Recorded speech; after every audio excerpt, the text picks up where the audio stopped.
Kita melihat bagaimana kestabilan you all, apa sudahnya you all, mabuk kuasa ke. Apabila Izzah buat keputusan untuk bertanding, dia membuka ruang untuk orang membawang kata nepotism.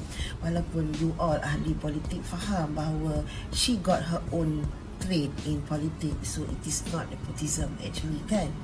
Tapi tunggulah sampai Baba habis tempo. Janganlah duk bersesak-sesak jadi orang nombor 2 di bawah Baba. Unless you ada certain agenda yang sangat besar yang you nak ketengahkan. Kita ada dengar bahawa you ada formula untuk menang PRU 26.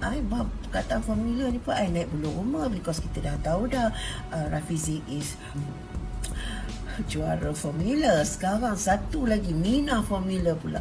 Stop using that formula lah. No such formula. Apa sangatlah formula. But well, kalau itulah agenda, kita nak melihat